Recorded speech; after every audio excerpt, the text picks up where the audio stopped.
এমনকি আমরা যে কথা বলি এই কথাটা আল্লাহ তাআলা সীমা রেখে দিয়েছেন।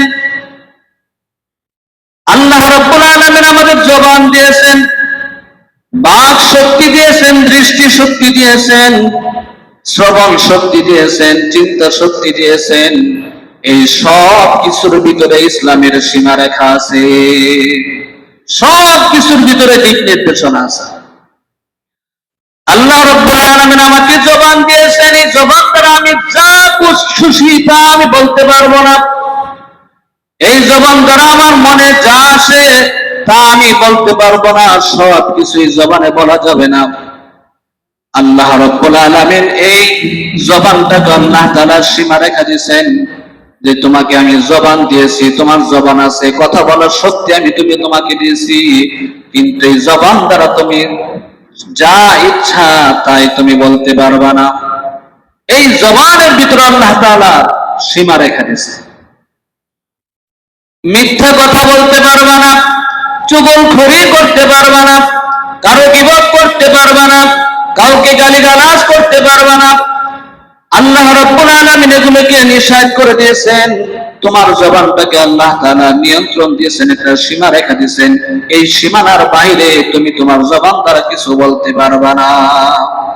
এই জবান দ্বারা তোমাকে হক কথা বলতে হবে, সত্য বলতে হবে। সত্যের বিরুদ্ধে বলার তোমাকে স্বাধীনতা দেওয়া হয় নাই, ন্যায়ের পক্ষে বলার তোমাকে স্বাধীনতা দেওয়া হয়েছে, কিন্তু সত্যের বিরুদ্ধে বলার স্বাধীনতা তোমাকে দেওয়া হয় নাই।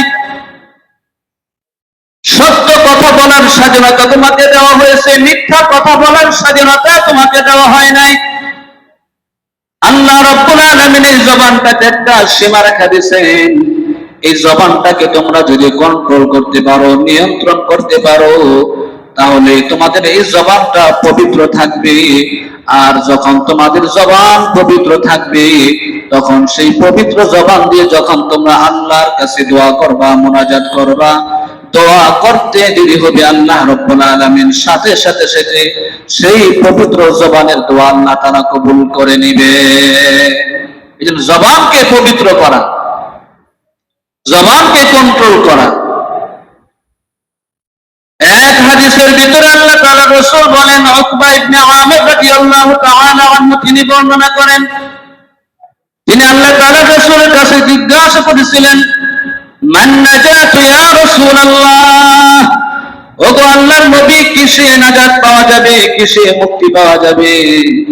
আল্লাহ তাআলার রাসূল বললেন, আমলিক আলাইকা লিসানাক, তুমি তোমার জবানটাকে নিয়ন্ত্রণ করো, কন্ট্রোল করো। তুমি যদি তোমার জবানটাকে কন্ট্রোল করতে পারো, নিয়ন্ত্রণ করতে পারো, তাহলে তুমি মুক্তি পাবে। আমলিক আলাইকা লিসানাক, তুমি তোমার জবানটাকে কন্ট্রোল করো। ওয়ালিয়াসাকা বাইতুক, প্রয়োজন ছাড়া ঘরের বাইরে যাবে না, ঘরটাকে তোমার জন্য যথেষ্ট মনে করো। ওয়াবিকি আলা খাতিআতিকা, আর তোমার গুনাহের জন্য, পাপের জন্য তুমি আল্লাহ তাআলার কাছে ক্রন্দন করো, কান্নাকাটি করো। এই তিনটি কাজ যদি তুমি করতে পারো, তাহলে তুমি নাজাত পেয়ে যাবা। এর ভিতরে একটা হলো কি? লিসান, জবান, জিহ্বা। এই জবানটাকে কন্ট্রোল করতে হবে। এই জবানের ভিতরে আল্লাহ তাআলা একটা সীমা রেখা দিয়েছেন, একটা বাউন্ডারি দিয়েছেন। এই বাউন্ডারির বাইরে আমরা যেতে পারবো না।